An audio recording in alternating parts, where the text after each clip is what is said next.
Salam sehat.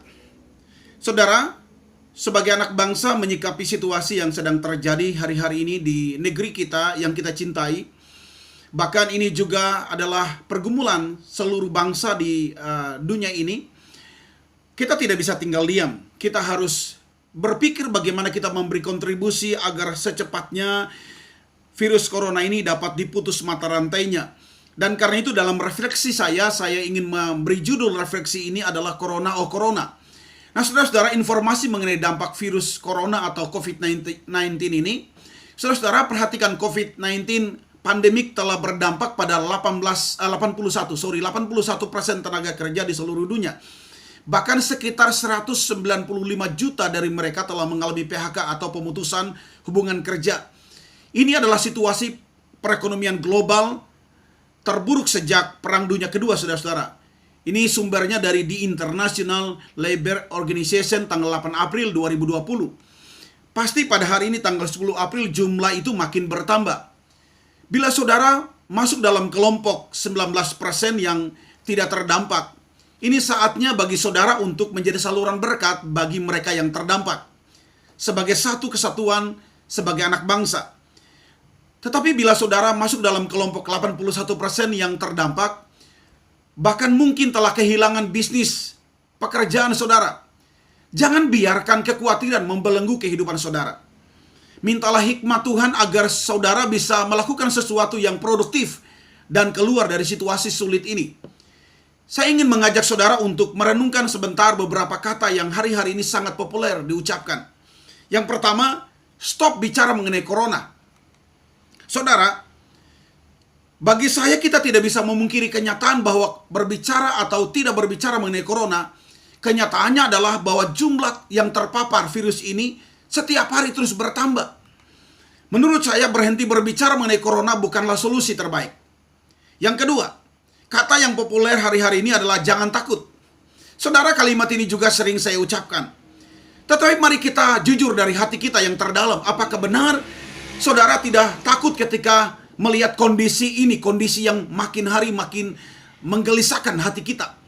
Saya rasa bahwa ketika saudara pergi keluar rumah dan menggunakan masker, kemudian sering menggunakan hand sanitizer, bukan sekedar mengikuti arahan pemerintah, anjuran pemerintah, tapi di dalam hati kecil saudara juga muncul kekhawatiran dan ketakutan.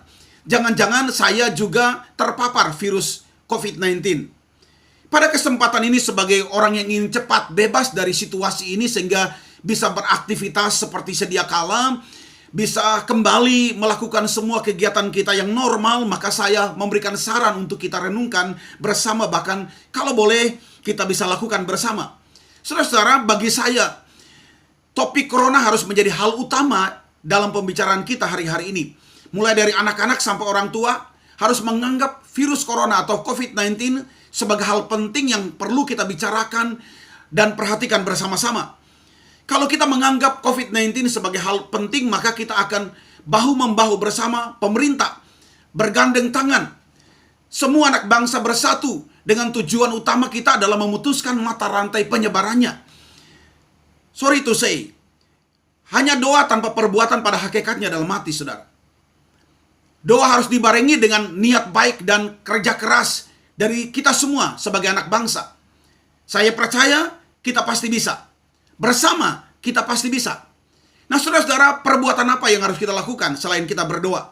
Yang pertama, mari kita belajar taat kepada anjuran pemerintah. Sebab bagi saya ketaatan adalah bagian dari iman. Yang kedua, saudara, yang harus kita lakukan adalah berbagi kasih kepada mereka yang membutuhkan pertolongan. Bertolong-tolonglah menanggung bebanmu sebagai anak bangsa. Engkau yang ada di kelompok 19% yang tidak terdampak, inilah waktunya di mana engkau bisa menolong mereka yang terdampak 81%. Yang ketiga, yang harus kita lakukan adalah berhenti menyebarkan berita yang belum kita tahu kebenarannya, atau yang kita kenal dengan hoax. Sebab hoax justru menjadi senjata mematikan yang digunakan iblis, saudara-saudara. Kita nggak sadar hoax ini senjata mematikan yang digunakan iblis. Marilah kita semua berkata tidak bagi hoax.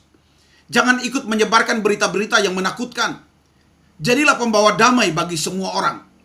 Yang keempat, doakan para medis yang ada di garis depan dalam menuntaskan COVID-19 ini. Yang kelima, Doakan saudara-saudara kita yang sudah terpapar agar cepat sembuh.